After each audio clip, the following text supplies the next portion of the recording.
What's up, Lindas? Today I'm going to be recapping the latest episode of Drag Race Brazil Season 2, Three Courses, One Crown. As always, I have a lot to say, so without further ado, let's get into it. The queens walk back into the workroom after Mercedes Foucault's elimination, and Desiree Beck wants all of her sisters to know that she is a badge winner. Don't ever forget it.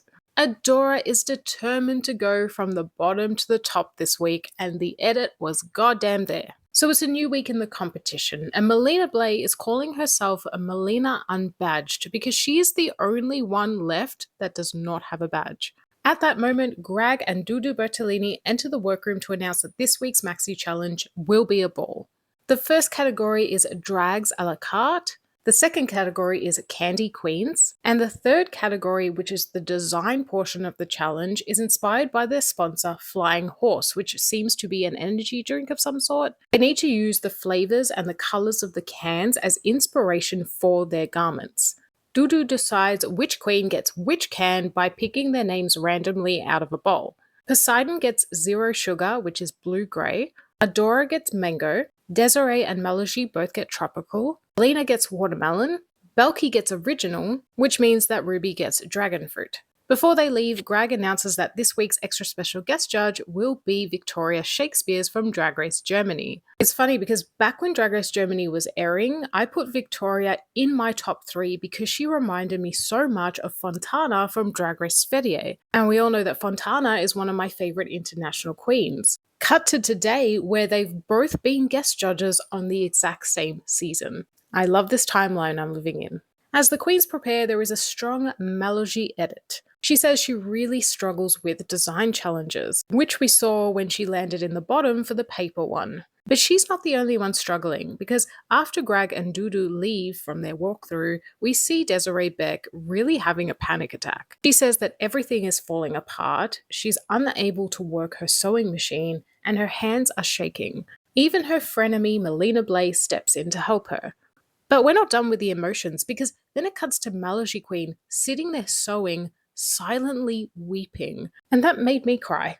God, I'm so invested in this show. On Elimination Day, Desiree is still emotional, having barely slept. She had to change her entire idea last minute. And there's a really dramatic moment where she gets up to leave to get some water, I believe, and I actually thought she wasn't coming back. But she does, thank God. So on the main stage this evening, we have Drag Queen looking fabulous. And look, she looks absolutely stunning, but you guys know what I'm going to say. I say it literally every week. I love her in a black wig. We're also joined by Dudu Bertolini, Bruna Braga, and extra special guest judge Victoria Shakespears. That is how Barbie Breakout used to say her name on Drag Race Germany. Category is Drags a la carte, and I gave my top 2 to Poseidon Drag. I love this jewel-encrusted crab on her head. Everything about this is so grand, it's so drag, it's so perfect, I'm obsessed. Next category is Candy Queens, and I gave my top 2 to Adora Black. She says she's like a carrot cake or something, which carrot cake is absolutely my favorite dessert, but also she just looks the best. It's actually made me hungry. And for the third category, Flying Horse Realness, I gave my top 2 to Adora Black. I mean, I love blue, and this is perfectly made. Not a flaw in sight. She just knows how to murder a design challenge.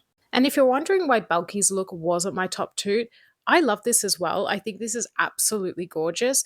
I just don't like the things that are hanging off her arms. There's something about it that I'm just like, I would have preferred this look without them. So it's time for the judges' critiques. Melina Blay is made safe, which means the rest represent the bottoms and the tops. First up, we have Poseidon Drag. They loved her crab eleganza, but they weren't as keen on her second look. With the third look, they really appreciated the comedic characterization behind it. But what confused me was when she was first assigned this can, she said she was going to use the blue and the metallic greys for like an alien look, and then she didn't end up going that way. Next up is Melody Queen. They loved her first 2 looks that she brought, but as expected, the design look had technical difficulties. However, I have to say, it wasn't awful. Like, I was expecting so much worse. Belky is told that they actually preferred her design look over the 2 looks that she brought from home, which is crazy. Like, on one hand, that's a real compliment because that is her construction, her craftsmanship. But on the other hand, it's kind of like, oh, wait, that's not good. And I mean, she made these shoes apparently, and that's really cool. Desiree is in the bottom for having the simplest design look.